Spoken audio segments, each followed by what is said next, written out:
जियान को सजा देने के लिए गैजेट। Robot camera.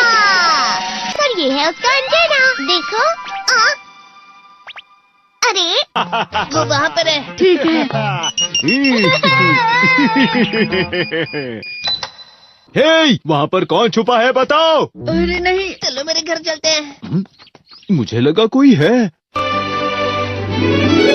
क्या हमें उसे जोड़ना चाहिए? मेरे लिए ये बाएं हाथ का खेल है।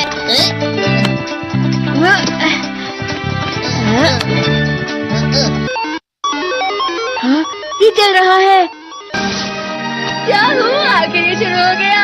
अब फिर दुनिया में शांति आएगी। मैं इस दुनिया का राजा हूँ। वो चला गया। अरे ये सब क्या हो रहा है? अरे ये क्या कर रहे हो? वापस करो। वो गायब हो गया। हाँ, और हमने उसे सही से जोड़ा था। वो हमारी बात ही नहीं सुन रहा है। जरा सोच कर देखो, जियान आउट ऑफ कंट्रोल हो जाएगा। मैं हूँ जियान। हमें कैसे भी उस रोबोट जियान पर ये कंट्रोल डिवाइस लगाना ही होगा दोस्तों। ये तो रोबोट जियान आ गया। भागो। मेरे शहर में आकर तुम मेरे ही लोगों के साथ जिद करोगे और तुम्हें लगा मैं शांत रहूंगा। वो यहाँ क्यों आया है? मैंने उसे यहाँ फोन करके बुला लिया है। मुझे लगा रोबोट जियान के लिए असली जियान लगेगा।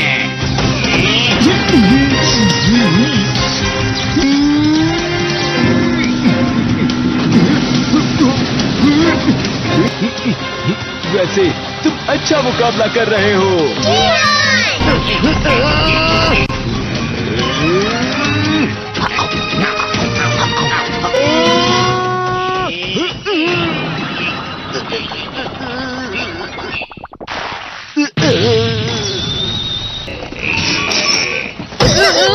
तो हम पकड़े गए। वो यहीं पर आ रहा है। Miniature plane. जल्दी तुम दोनों इसमें बैठ जाओ। तुम दोनों जितना हो सके रोबोट जियान का ध्यान रखना। ठीक है। तुम जल्दी करो डोरेमोन। अरे नहीं। जियान, मैं हूँ बड़ा सा। अरे नहीं।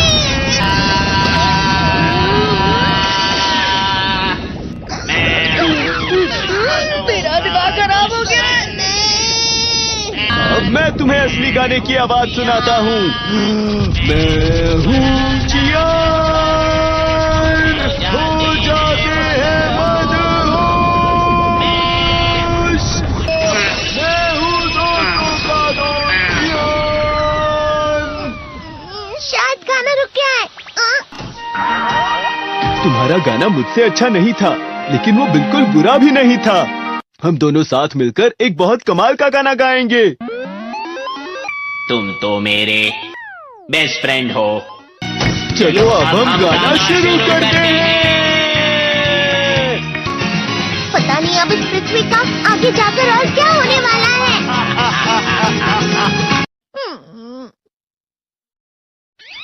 मैं हमेशा तुमसे कहता हूँ, लेकिन तुम मेरी बात कभी नहीं सुनते हो। तुम्हें पढ़ाई करनी चाहिए। तुम तो बिल्कुल भी समझदार नहीं हो नोबिता। और समझदार बनने के लिए तुम्हें पहले पढ़ाई करनी चाहिए, समझ गए? ये क्या है? इससे तुम्हें पता लगेगा कि तुम कितना नेगेटिव सोचते हो। ये तो मजेदार है। मुझे और ट्राई करना है। ला ला ला ला ला ला ला ला पाए पाए पाए पाए पाए। इतना क्यों खुश हो रहे हो? अरे तुम यहाँ हो? अरे तुम दोनों इतने लाल और इतने चमकदार क्यों लग रहे हो? जियान। खुशखबरी है, अब से ग्राउंड पर बेसबॉल की स्पेशल ट्रेनिंग होगी। तुम सब क्या कर रहे हो? हुआ सुनियो।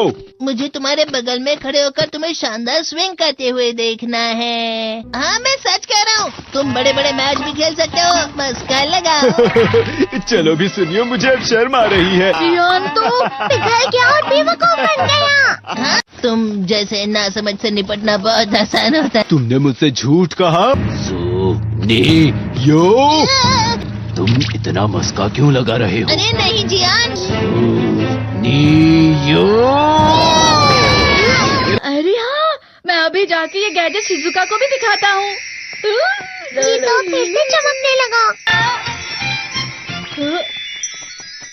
देखी सुखी। मुझे भी तुम्हारी तरह हमेशा फुल मार्क्स चाहिए। ऐसा मत कहो शिजुका। ये क्या हो रहा है डोरेमोन? ये बुरा लगने की आग है। बहुत ज्यादा गर्म है पानी। कभी कभी मैं सोचता हूँ शिजुका डेकिसुकी के साथ इतना क्यों रहती है। वो बहुत अच्छा लड़का है, मैं उसके सामने कुछ नहीं। नोबिता! बस थोड़ा सा। चलो वापस घर चलते हैं। और जिस तरह से मैं चल रहा हूँ उसे कहते हैं कांटों भरा रास्ता। नोबिता, थोड़ी सी शांत हो जाओ प्लीज। तुम्हें अच्छी चीजों के बारे में सोचना होगा। तुम कभी भी मेरी बात नहीं समझते। चले जाओ डोरेमोन। पर नोबिता, कोई भी मुझे नहीं समझता। रुक जाओ, तुम वाकई बहुत दुखी होने वाले हो। नोबिता रुक जाओ। ये क्या कर रहे हो डोरेमोन? सर आप? ये तो नोबिता की आवाज है। तुम्हें मिले हैं 65 मार्क्स।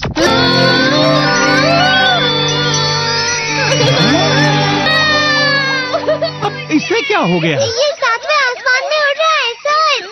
हाँ, ये अच्छा लग रहा है। हवा? शायद कोई तो पास आ रहा है। शायद उसके बहुत बड़े बड़े कदम है। वो क्या है? ये तो स्प्रिंग के कदम है। आज की पार्टी की सारी डेकोरेशंस हो गई हैं। वाह, ये तो कैंडी हाउस है ना? मुझे भी बिल्कुल इसी तरह का घर चाहिए। House of candy construction machine. पहले हमें अलग अलग चीजें डालनी होंगी। और बटर। और शक्कर। और फिर डालेंगे वनीला एसेंस। और अब स्विच ऑन। हो गया। टेस्टी लग रहा है। चॉकलेट। ये तो सच में चॉकलेट है। ठीक है, चलो अभी बनाना शुरू करते हैं।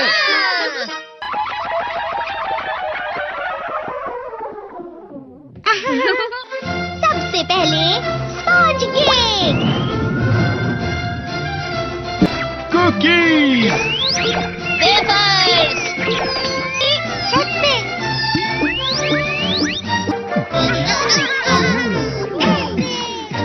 ठीक है, चलो अंदर और भी कमरे बनाते हैं।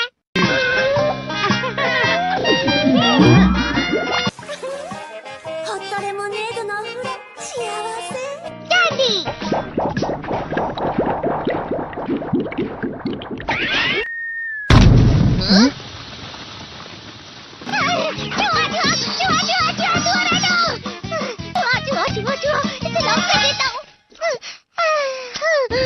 वो असली चूहा नहीं था, बल्कि बस चिरी चिरी का एक फेवरेट खिलौना था। ये खुल नहीं रहा है। नोबिता, वो शायद चाबी है। अरे नहीं, दरवाजा इससे नहीं खुल रहा है। मुझे माफ करना, मैं तो बस कैंडी टेस्ट कर रहा था। फिक्र मत करो, मेरे पास गैजेट्स है। अरे नहीं, क्यों ना हम फिर से इसकी मदद से एक और चाबी बना लें। अरे हाँ। शायद इसकी फिलिंग खत्म हो गई है। अरे नहीं। चलो हम चिरी चिरी से स्मॉल लाइट का बटन दबाने के लिए कहते हैं। मैं बिल्ली पर भरोसा नहीं कर सकता। मैं खुद यहाँ एक छेद करता हूँ। मैं मदद करता हूँ। मैं भी। अरे नहीं, मेरा पेट भर गया। मेरा भी भर गया है। तुम में से किसी को गर्मी नहीं हो रही क्या? तो देवत हो गई। हमें जल्दी बाहर जाना होगा। इस तरह तो ये पूरा घर धीरे धीरे टूट जाएगा। ये काम तुम मुझ पर छोड़ दो। मैं बाहर आ गई।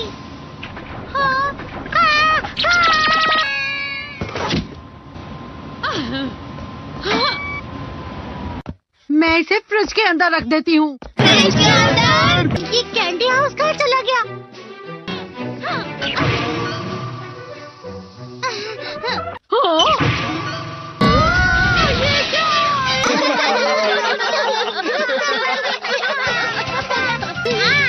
ये लो।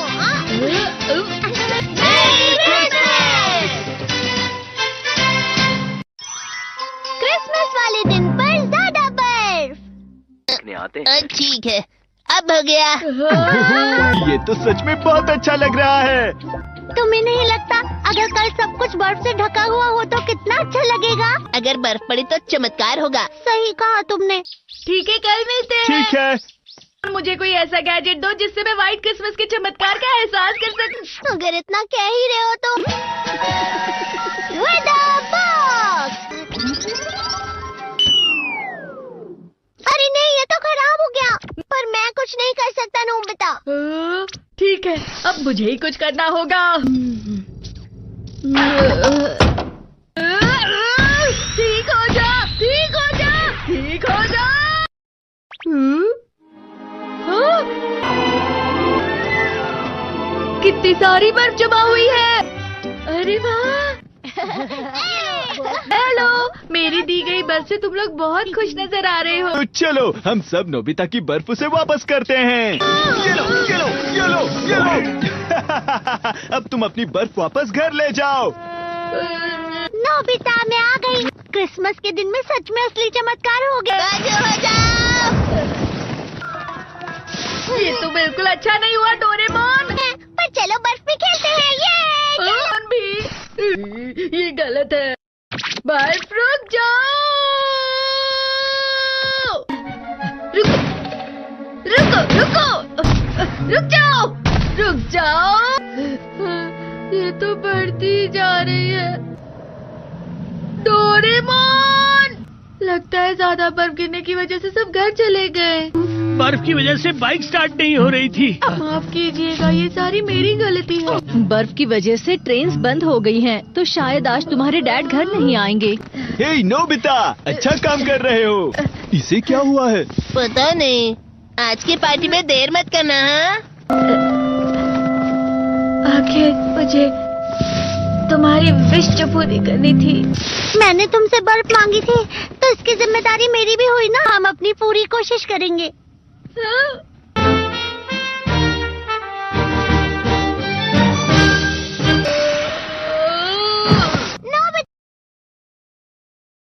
हेलो दोस्तों, स्वागत है हमारी नई वीडियो में।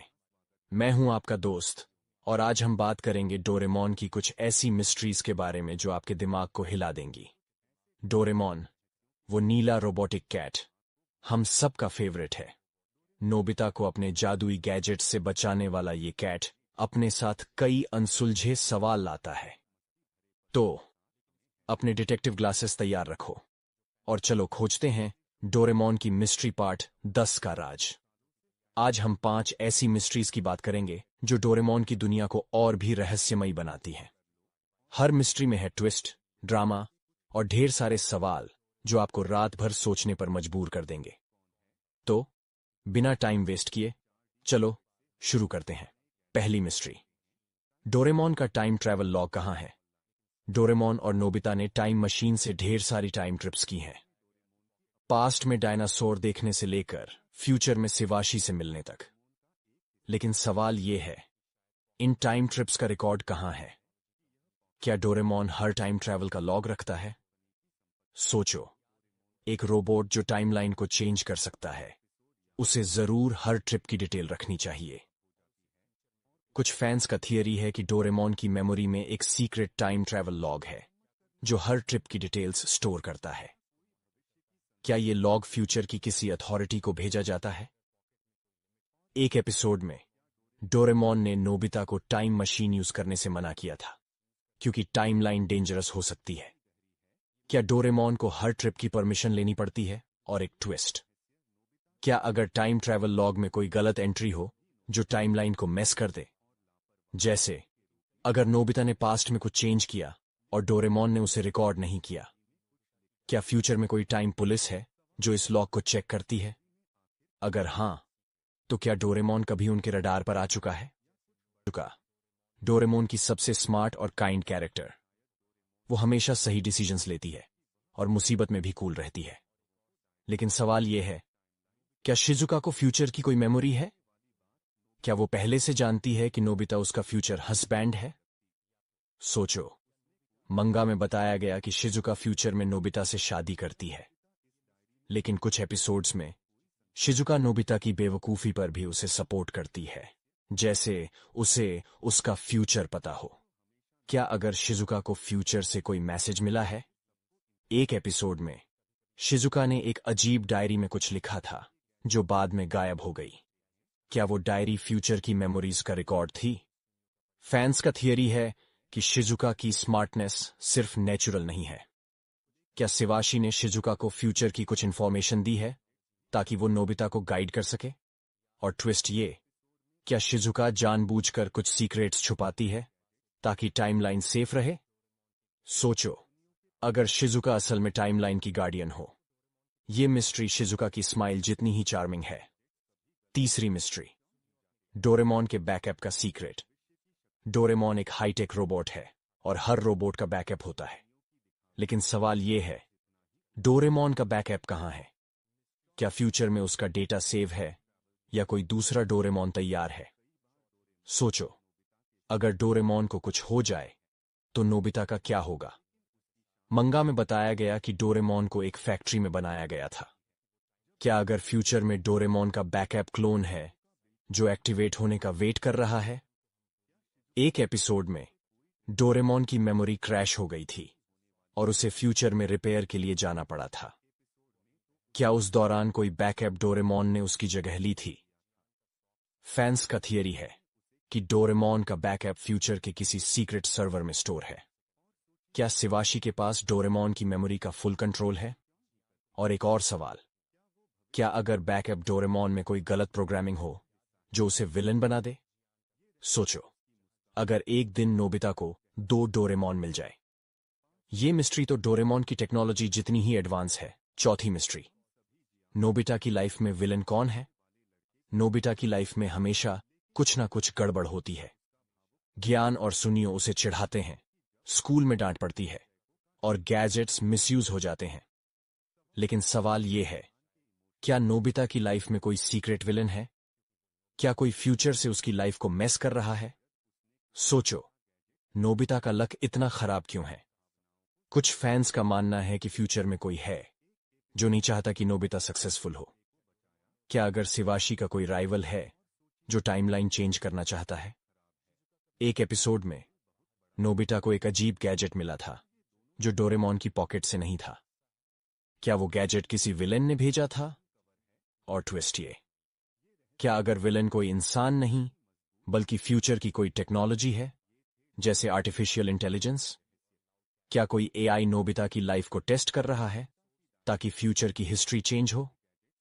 सोचो, अगर डोरेमोन और नोबिता को एक दिन इस विलेन से लड़ना पड़े। ये मिस्ट्री नोबिता की मुसीबतों जितनी ही डीप है। पांचवीं मिस्ट्री, डोरेमोन की पॉकेट का बैकडोर। डोरेमोन की 4D पॉकेट हर बार नया गैजेट देती है, लेकिन सवाल यह है, क्या पॉकेट में कोई बैकडोर है? क्या कोई और इस पॉकेट को एक्सेस कर सकता है? सोचो, एक पॉकेट जो टाइम और स्पेस को डिफाई करती है। कुछ फैंस का थियरी है कि पॉकेट में एक हिडन बैकडोर है जो फ्यूचर की किसी अथॉरिटी को एक्सेस देता है। क्या अगर शिवाशी या कोई और पॉकेट में गैजेट्स डाल सकता है? एक एपिसोड में डोरेमोन को एक गैजेट मिला जो उसने पहले कभी नहीं देखा था। क्या वो गैजेट किसी और ने पॉकेट में डाला था? और एक और सवाल, क्या अगर पॉकेट को हैक किया जा सकता है? क्या कोई विलन डोरेमोन की पॉकेट से डेंजरस गैजेट्स निकाल सकता है? सोचो, अगर पॉकेट का बैकडोर फ्यूचर के किसी सीक्रेट प्रोजेक्ट से जुड़ा हो। क्या डोरेमोन की पॉकेट असल में टाइमलाइन को कंट्रोल करने का टूल है? ये मिस्ट्री पॉकेट जितनी ही मैजिकल है। तो दोस्तों, ये थी डोरेमोन की 5 नई mysteries. Time travel log, Shizuka की फ्यूचर में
Their own reasons, their own imagined wisdom onto him. Each man believes he knows why the ruler acted, but none can be certain, and in that uncertainty lies the preservation of authority.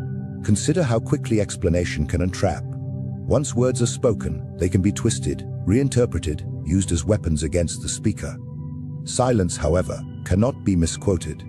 It denies the enemy a foothold. When a king explains, he locks himself into the logic of his own words, but when he remains silent, he leaves endless possibilities open. He cannot be cornered, for he has given nothing concrete to grasp. This is why the king never hurries to justify his decisions.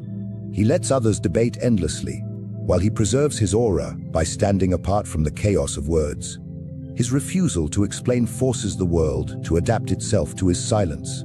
It is also a matter of dominance. The one who explains always stands in the inferior position, because explanation is an act of submission. It acknowledges that the other has the right to question, and that you must answer. The king does not recognize such a right. His every act is final, not because it is beyond error, but because it is beyond appeal. To explain would be to reduce his command to an argument, and arguments can be won or lost. A command, however, stands untouched by such games. A king knows that what he does must appear beyond question. Even if the act is controversial, his certainty becomes his shield, and his silence transforms even mistakes into mysteries rather than failures. There is also a deeper psychological element at play. Men admire confidence more than correctness. They follow leaders who appear sure, even when they suspect error, because certainty is rare and magnetic. An explanation, no matter how well crafted, signals doubt. It suggests that the ruler is aware of the possibility of being misunderstood or condemned, and therefore feels the need to persuade. But persuasion is the weapon of the weak. Command is the weapon of the strong. The king never seeks. Their refusal to justify turned into an image of superiority. Their enemies exhausted themselves in accusations, but the throne remained untouched, watching from above. This is the enduring lesson. The moment you explain, you have already admitted that your power can be challenged. The king never explains because explanation belongs to those who fear judgment, and the sovereign does not fear judgment, for he sits above it. When power is questioned, the instinct of the weak is to retreat into defense. They scramble to justify their choices, to calm the crowd with reasons, to assure others that their intentions were pure. But the sovereign knows that defense is a confession of vulnerability. To defend is to accept that you are on trial, that your accusers have the right to demand answers, that you must prove yourself to their satisfaction. The moment you take that posture, you surrender the higher ground, and authority begins to slip from your grasp. The throne is never a seat for excuses, it is a stage for dominance. The psychology of the king demands that when accusations arise, the ruler does not explain himself, but turns the blade outward. He does not wrestle in the mud laid by his enemies, for mud clings to both defender and accuser alike. Instead, he strikes with words, gestures, and actions that turn the scrutiny back upon those who dared to challenge him. To defend is to crouch, to attack is to stand tall. People do not remember who argued more convincingly, but they remember who remained unshaken. They remember who carried themselves like a sovereign and who looked like a beggar of approval. Attack does not always mean the use of violence or open threats. It is a strategy of posture. When accused, the king may laugh, dismiss, or ridicule the accusation, making it appear unworthy of his attention. This alone transforms the accuser into a figure of mockery, a man beneath the dignity of the throne. At other times, the king may turn the accusation into a weapon against the very person who launched it. Why does this man question me so loudly? What weakness is he hiding? In this reversal, The defender is no longer the sovereign but the accuser, while the throne remains untarnished, standing above the fray. To defend oneself is to play on the field chosen by the enemy. It means allowing the opposition to set the rules, to dictate the frame of battle. Attack, however, seizes initiative and rewrites the terms. The king knows that he must never fight on another man's stage. By refusing defense and launching offense, he forces others into the position of justifying themselves. Once they are on the back foot, the spectacle shifts. The sovereign appears powerful not because of evidence, but because he refuses to allow anyone else to dictate the tempo of events. The crowd, too, plays a decisive role in this dynamic. People are not jurors carefully weighing truth. They are spectators drawn to strength. They follow the one who looks victorious, not the one who argues most reasonably. A king who defends may win the logic of the debate, but he loses the aura of command.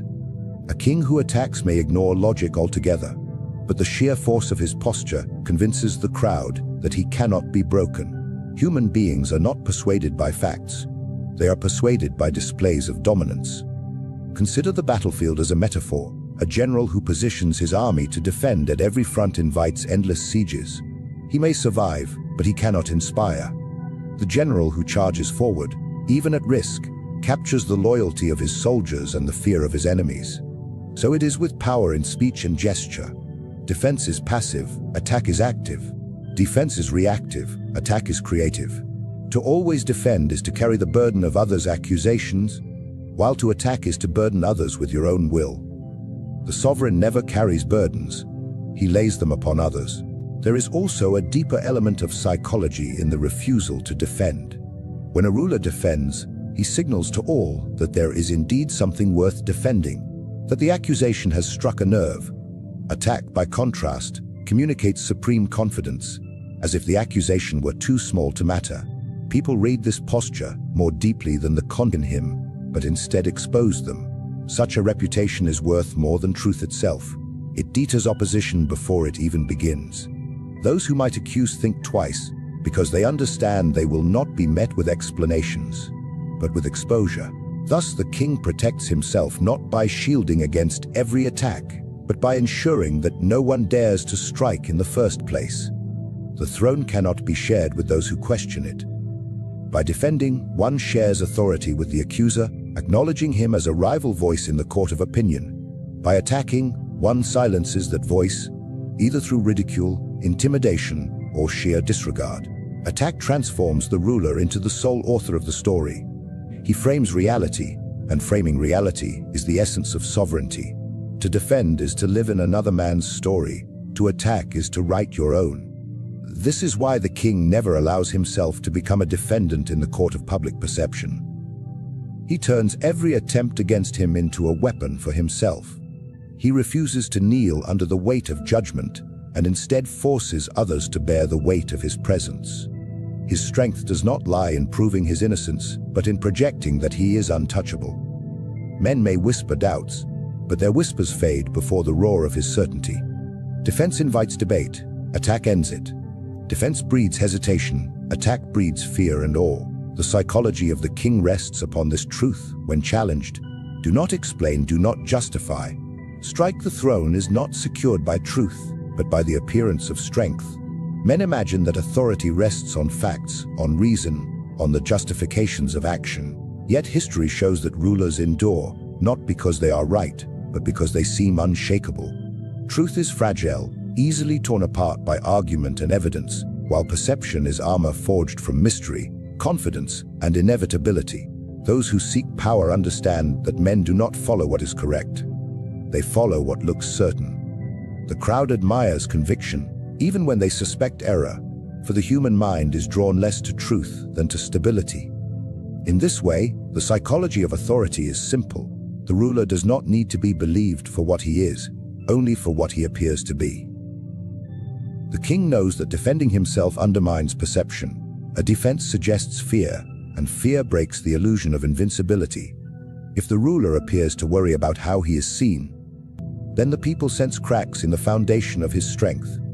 Perception thrives on calm indifference, on the spectacle of a sovereign who does not tremble under scrutiny.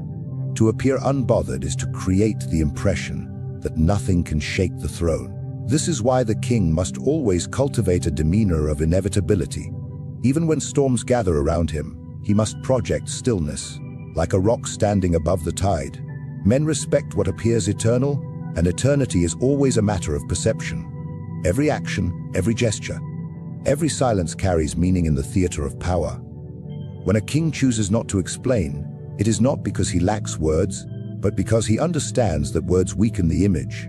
Silence, when worn with authority, becomes more persuasive than speeches.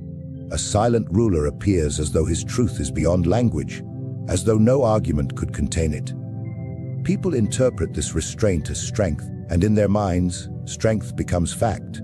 Perception fills the gaps left by silence, and men create their own explanations, each one tailored to uphold the image of authority. By saying less, the king allows others to say more, and what they say often magnifies his aura. Perception is a stage, and the ruler is always the actor upon it. To appear confident, even in error, is more powerful than to appear hesitant while being correct.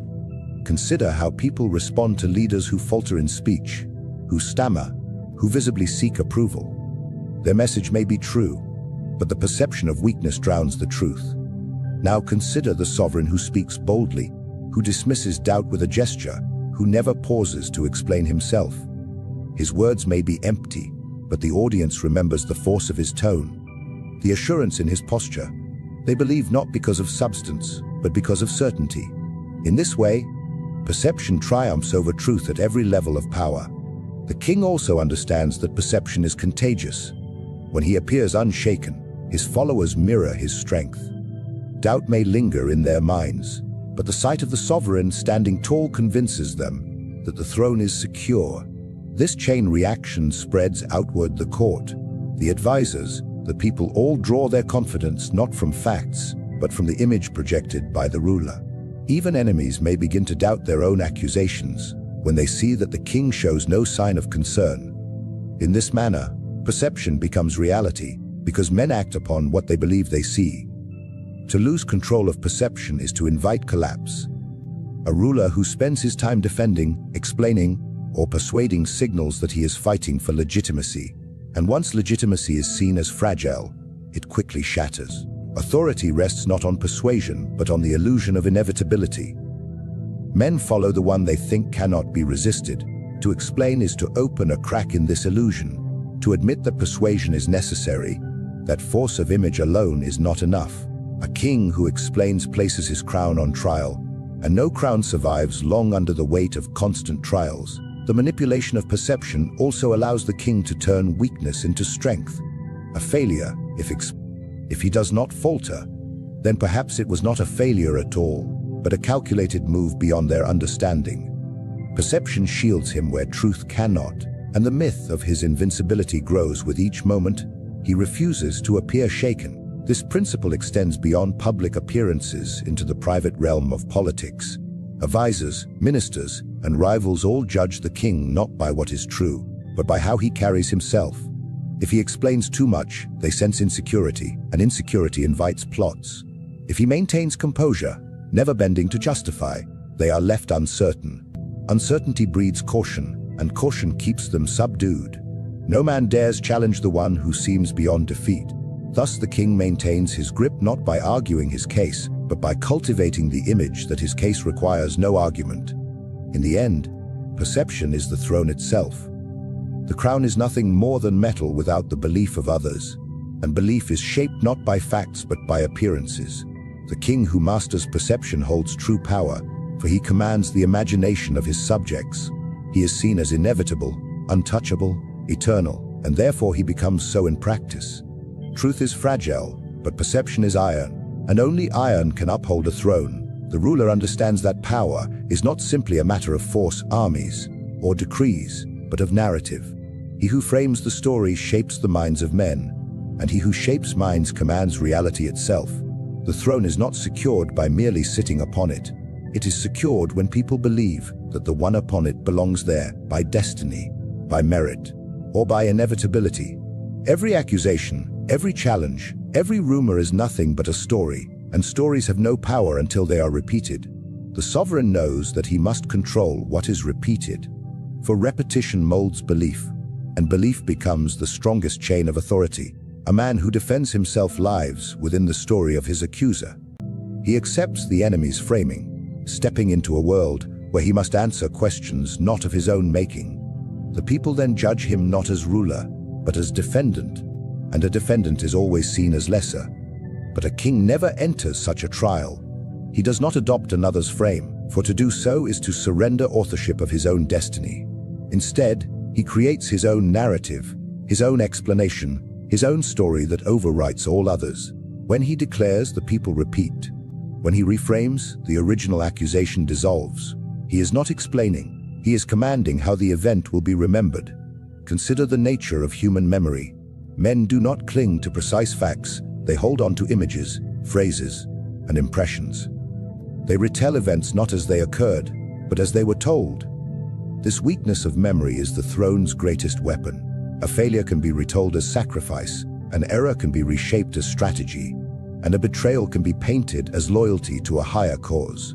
The king does not defend the details of what happened. He declares what it means. Whoever owns the meaning owns the future, and meaning is created not through truth but through the art of framing. Framing the story requires confidence and speed. When accusations arise, the ruler does not waste time with explanations. He seizes the moment, planting his own narrative before doubt can